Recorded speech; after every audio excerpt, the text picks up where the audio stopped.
Pavone here, Director of Priests for Life, bringing you my daily diary segment. What did I do from Thursday the 20th to Monday the 24th of June, 2024? So these were busy travel days. Thursday the 20th, starting here in my office with some early morning desk work, but then very early going over to the airport from, I was in New York already, went to the White Plains Airport to take a plane to Washington, D.C.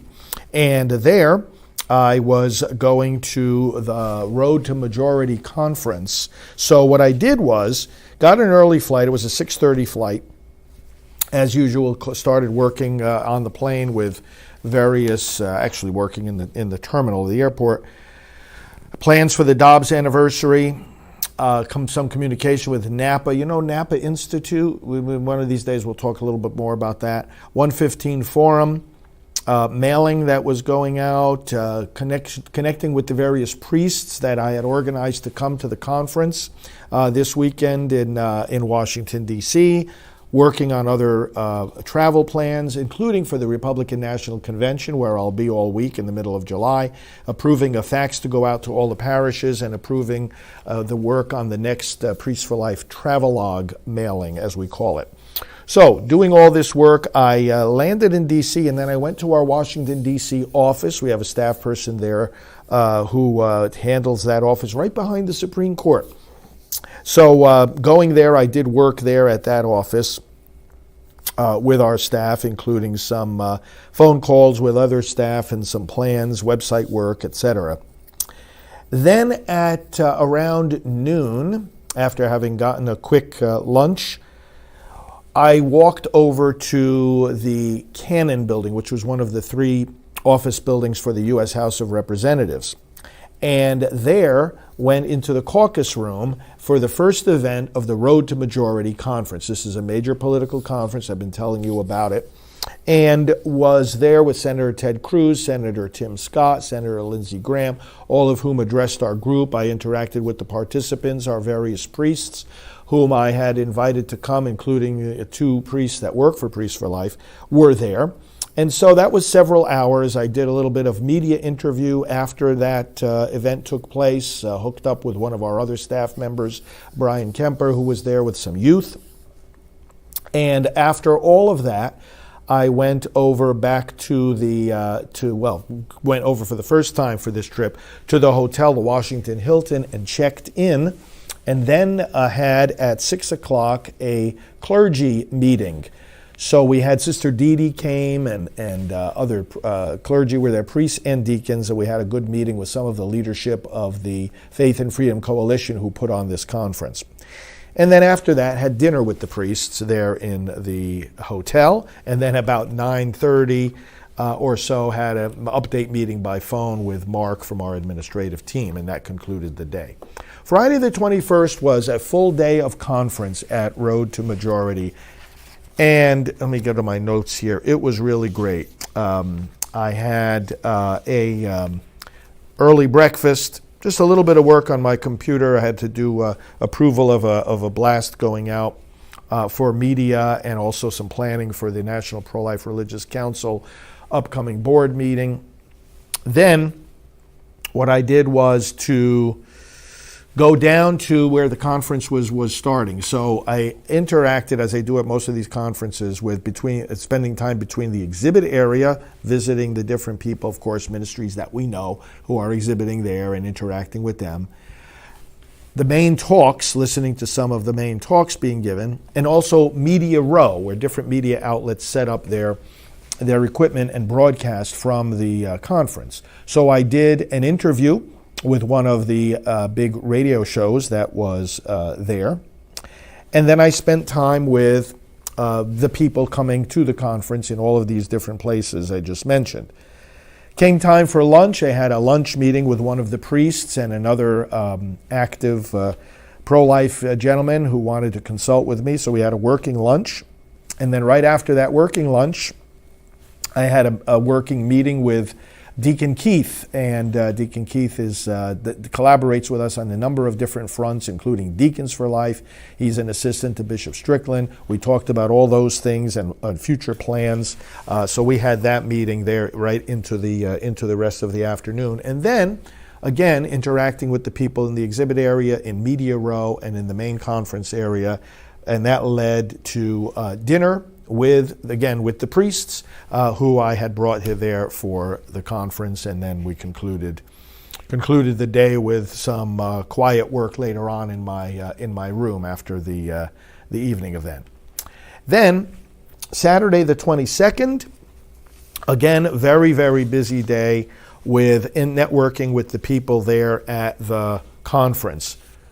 Not too much time on my computer, although I did have to communicate via email with some staff in regard to postings for the pastoral team, postings online. But otherwise, it was taken up with, again, going to Media Row, where I had some interviews again, and I had a opportunity to interact with the different media there, as well as the different people in the exhibit area.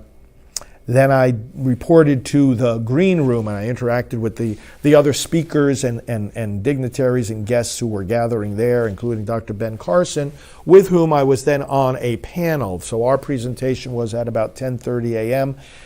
We had a panel presentation. We were talking about, the panel was called Kingdom Men, and we were talking about influencing the church. I was asked to address abortion in the upcoming elections and how it would play out and how we should address the issue. And I did that on the panel, which was very well received. And Dr. Carson's remarks were great as well. And we did that panel discussion, after which I spent more time interacting, did another media interview and interacting with the other media that were gathered there. And by that time, we were starting to get ready for the arrival of President Trump. And so I interacted with and networked with all the people there until he arrived early afternoon. I was in the second row, and he gave a tremendous speech with us for about 90 minutes.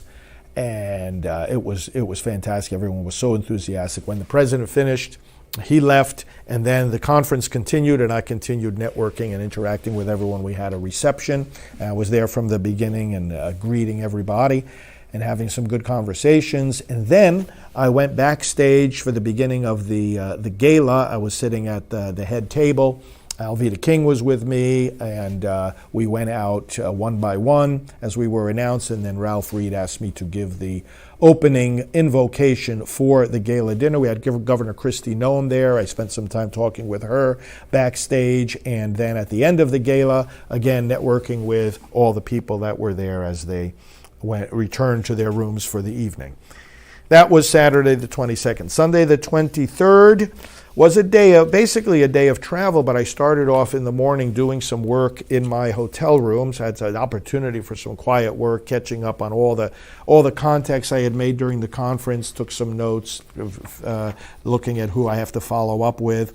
Did work on my computer, intersected with one of my staff members who was working because he is on a very different schedule, and he arranges our trips to different parts of the country, takes the invitations, and so I had a morning meeting with him, and also did other travel-related work, scheduling of administrative meetings, follow-up for the elections, some columns, some articles that I'm working on writing, some shows for different news outlets being planned. Worked on the prayer campaign against the state ballot initiatives, worked on some reorganization with our website people of the Supreme Court page, and also liturgical videos. Did all those things via email, and then midday headed over to the airport. When I got to the airport, I went to Mass right there in the airport. There's a chapel, and they had a 12 noon Mass. And I had a nice interaction with the priest there, who was so happy to see me, and he was talking about me and my work and his in his homily and in the prayers of the faithful, and had the people say some special prayers for Priests for Life at the end of the Mass. That was very nice. I had lunch then there at the airport and then boarded a mid-afternoon flight to go up to Albany, New York, where my next event was going to be. Got to Albany, the local pro-life people organizing the March for Life in New York, picked me up, brought me to my hotel. I settled into the hotel. I had a lot of work to do still on my computer and also working on some articles that I'm writing. So I did some quiet work in the evening in the hotel, even connected with some staff, and then went to bed. Monday the 24th of June, the March for Life, New York. So I was very happy to be there. I got an early breakfast. I did some more work in my room. I had to write a couple of articles, and I got those finished, one for Life News, one for the Epoch Times. Did some more email work on things like approving Priests for Life appeal letters, expanding our advisory board for media and medical advisors. Did work regarding the prayer event for working against these pro-abortion ballots. Some plans for the RNC convention, approval of a parish fax, and approval of an appeal letter going out. And then I was picked up late morning by our friends in the pro-life movement there in New York and brought to the site of the rally there at the Capitol. Interacted with all the people. We started off the rally, then we did the march. I was marching right in the front, holding the sign. We got some good pictures of that. And then we went to another part of the plaza where we had the speeches. So I gave the first speech, about 20-25 minutes, and led a prayer and exhorted the people. We've got that video up as well. And then listened to the other speakers, and then just interacted with everybody who was there from all different parts of New York State, including my hometown, even my home parish. And the pro-life people came up to Albany for this march. So it was really, really nice. Then they drove me back to the airport. I did some work in the airport while waiting for my plane. I had some phone calls to make, did some work on the plane, and then in the car.